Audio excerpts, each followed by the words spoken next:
हम सबके जीवन में कभी न कभी ये स्थिति आती है कि हम किसी व्यक्ति को भूलना चाहते हैं। हम चाहते हैं कि वो व्यक्ति स्मृति में न आए, स्वप्न में न आए, मन में उसके विचार न उठे। परंतु होता क्या है, जितना भूलने का प्रयास करते हैं उतना ही वो व्यक्ति भीतर और गहराई से उतरता चला जाता है। मन थक जाता है, हृदय बोझिल हो जाता है और भीतर एक ही प्रश्न गूंजता रहता है, मैं भूलना तो चाहता हूँ, फिर क्यों नहीं भूल पा रहा। ये बहुत सामान्य मनोस्थिति है और इसका कारण बहुत गहरा है। जब किसी ने हमारे साथ अन्याय किया हो, धोखा दिया हो, अपमान किया हो, चाहे वो प्रिय रहा हो, जीवन साथी रहा हो, मित्र रहा हो, तो मन उसके प्रति शिकायतों से भर जाता है और वही शिकायतें हमें बांध लेती हैं। हम कहते हैं उसने मेरे साथ गलत किया, मैं उसे कैसे माफ कर दूं। पर यही सबसे बड़ी भूल है।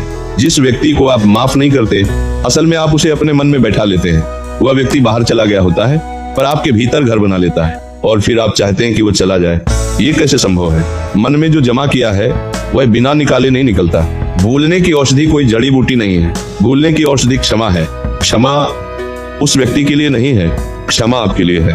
जब तक आप क्षमा नहीं करेंगे मन मुक्त नहीं होगा और जब मन मुक्त नहीं होगा तो आगे बढ़ना असंभव है। आप सोचते हैं अगर मैंने माफ कर दिया तो उसे सजा नहीं मिलेगी।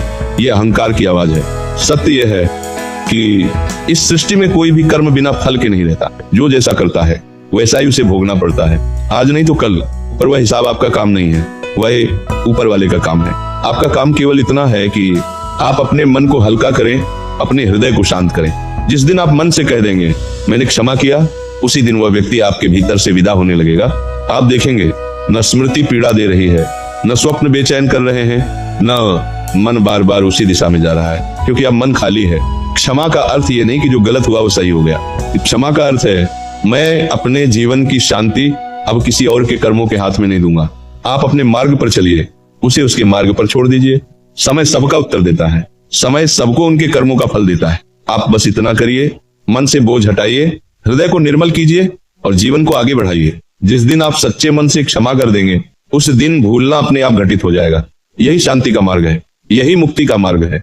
और एक बात बहुत ध्यान से समझ लीजिए, जब हम किसी व्यक्ति को भूल नहीं पाते तो असल में हम उस व्यक्ति को नहीं, अपने अहंकार को पकड़े रहते हैं। मन कहता है मैं सही था, वह गलत था, मुझे न्याय मिलना चाहिए, उसने जो किया वह भुगते। यही भाव मन को बांध देता है। जहां न्याय की मांग होती है वहां शांति रुक जाती है। संतों ने कहा है जो भगवान पर छोड़ देता है वही वास्तव में मुक्त होता है। आप सोचिए, जिस व्यक्ति ने आपको दुख दिया वह शायद आज अपने जीवन में आगे बढ़ चुका हो, पर आप आज भी उसी क्षण में अटके हुए हैं। तो नुकसान किसका हो रहा है? क्षमा करके आप उसे नहीं जिताते, क्षमा करके आप खुद को छुड़ाते हैं। मन को यह समझाइए मुझे अब किसी से कुछ सिद्ध नहीं करना है, मुझे अब किसी से कुछ पाना नहीं है। जिस दिन ये भाव आ गया उसी दिन भीतर एक गहरी शांति उतर आएगी और फिर देखिए, जिसका नाम सुनकर दिल कांप जाता था वह नाम साधारण हो जाएगा। जिस चेहरे से नींद उड़ जाती थी वह चेहरा धुंधला पड़ जाएगा, क्योंकि अब वह व्यक्ति नहीं बदला है, आप बदल गए हैं। संसार में सबसे बड़ी विजय यही है, मन पर विजय। जिसने मन जीत लिया उसने सब कुछ जीत लिया। इसलिए बार बार ये मत पूछिए मैं उसे कैसे भूलूं, बस इतना पूछिए मैं अपने मन को कैसे हल्का करूं। उत्तर एक ही है, क्षमा, समर्पण और विश्वास। ऊपर वाले पर भरोसा रखिए, समय पर भरोसा रखिए और अपने जीवन को किसी और की गलती की सजा खुद को मत दीजिए। आप शांति के अधिकारी हैं, आप आगे बढ़ने के अधिकारी हैं और जिस दिन आपने यह स्वीकार कर लिया उस दिन से नया जीवन प्रारंभ हो जाएगा। अब जरा अपने मन से एक प्रश्न पूछिए, जिस व्यक्ति के बिना आप जी नहीं पा रहे, क्या वह वास्तव में आपके जीवन के योग्य था? यदि वह योग्य होता तो आपको इस पीड़ा में छोड़कर जाता क्या? संत कहते हैं जो चला गया वह आपकी आवश्यकता नहीं था, वह केवल आपकी आदत था। और आदत टूटती है तो पीड़ा होती है, पर याद रखिए आदत टूटने से जीवन समाप्त नहीं होता, जीवन शुद्ध होता है। मन बार बार उसी व्यक्ति की ओर क्यों जाता है? क्योंकि मन को खाली रहना पसंद नहीं। जिसे आप हटाते हैं मन उसी को पकड़ लेता है। इसलिए केवल हटाने का प्रयास मत कीजिए, मन को भरिए। पर किससे भरें? अपने कर्तव्य से भरिए, अपने साधना से भरिए, अपने इष्ट के स्मरण से भरिए। जब मन ईश्वर में टिकने लगता है तो संसार अपने आप छूटने लगता है। आपने देखा होगा जो व्यक्ति भीतर से जुड़ जाता है उसे बाहर कोई बांध नहीं पाता। एक और बात समझ लीजिए, जिस व्यक्ति ने आपको ठुकराया उसने आपको आपकी औकात नहीं बताई, उसने आपको आपका मार्ग दिखाया। कभी कभी भगवान किसी को हटाते हैं ताकि स्वयं प्रवेश कर सके, पर हम क्या करते हैं?